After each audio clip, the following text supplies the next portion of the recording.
जय श्री कृष्ण मित्रों, स्वागत है तमारू मारी चेनल में। आज आपणे ट्रेडिशनल रीते कुकर में सरस पोचो एवो खमण जेवो पोचो हांडवो बनाववानो छे, जे बिल्कुल सरल रीते आपणे अहींया शीखीशुं। तो हांडवो बनाववा माटे अहींया आ बधा इन्ग्रीडियंट्स आ प्रमाणे लई लेवाना छे। दाळ अने चोखा आ मापथी लई लेवाना छे। 1 कप जेटला चोखा लेवाना छे, तेनी साथे अर्धो कप जेटली चणानी दाळ, 1 कपनो अर्धो कप तुवेરની દાળ, 2 ચમચી જેટલી મગની મોગર દાળ, 2 ચમચી જેટલી અડદની દાળ અને અડધી ચમચી જેટલી મેથી। આ બધી વસ્તુને લઈ અને એકવાર સારી રીતે ધોઈ લેવાની છે। ધોઈ પછી તેમાં પાણી એડ કરી 4 થી 5 કલાક સુધી પલળવા દેવાની છે। 4 થી 5 કલાક પછી પલળી જાય એટલે આ રીતે મિક્સિંગ બાઉલમાં લઈ અને તેમાં 2 મોટી ચમચી જેટલું દહીં એડ કરી અને જરૂર પ્રમાણે પાણી એડ કરી પછી તેને ક્રશ કરી લેવાની છે। આ રીતે આવી થિકનેસ આવે તે રીતનું બેટર આપણે ક્રશ કરી લેવાનું છે। આ રીતે ક્રશ કરી 5 થી 7 કલાક સુધી રહેવા દેવાનું છે એટલે આ રીતે તેમાં ફર્મેન્ટેશન આવી જશે।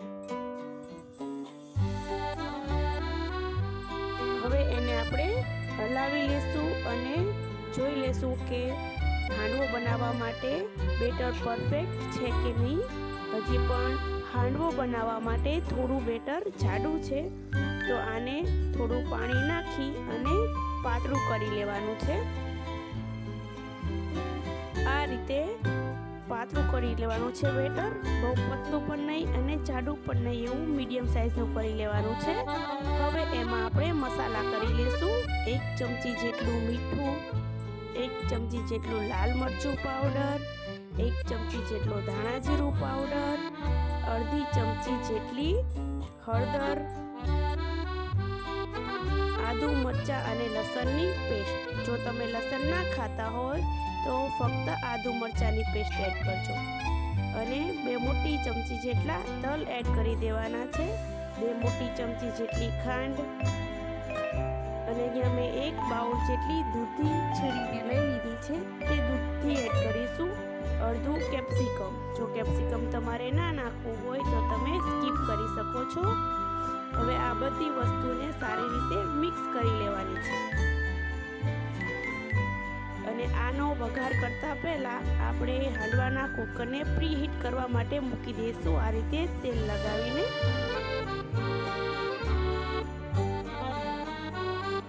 હવે આપણે હાંડવાનો વઘાર કરી લઈશું। તો હાંડવાનો વઘાર કરવા માટે મેં થોડું વધારે તેલ લીધું છે, તેમાં 1 ચમચી જેટલી રાઈ એડ કરી દેવાની છે।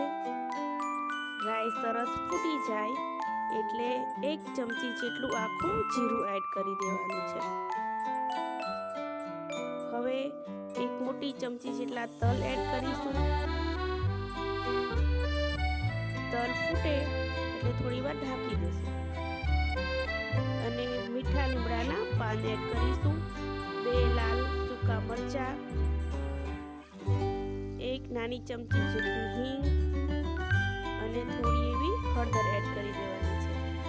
હવે આપણો વઘાર થઈ ગયો છે। હવે બેટર ઉપર 1 ચમચી જેટલો ઈનો નાખી એના ઉપર થોડું પાણી એડ કરી અને વઘાર એડ કરી દેવાનો છે।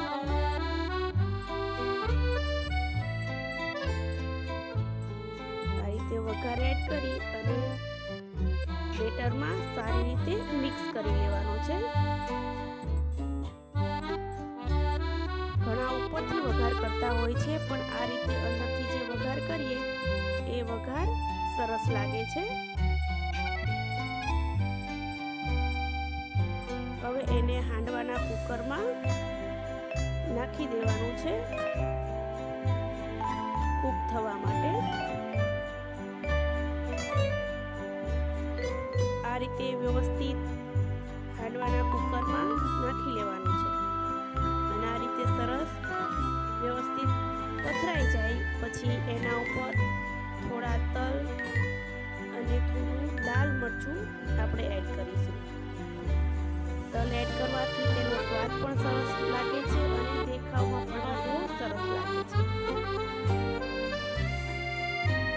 જે લાલ મરચું એડ કરીએ છીએ તે બિલકુલ ઓપ્શનલ છે, પણ એનો સ્વાદ સરસ લાગે છે. આપણે ઢોકળામાં પણ આ રીતે એડ કરીએ તો સરસ સ્વાદ લાગે છે, એટલે હું એડ કરું છું.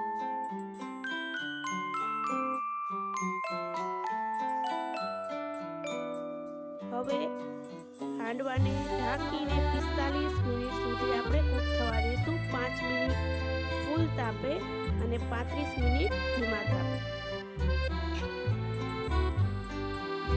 હવે આ રીતે ચેક કરી લેવાનું છે કે હાંડવો કૂક થયો છે કે નહીં.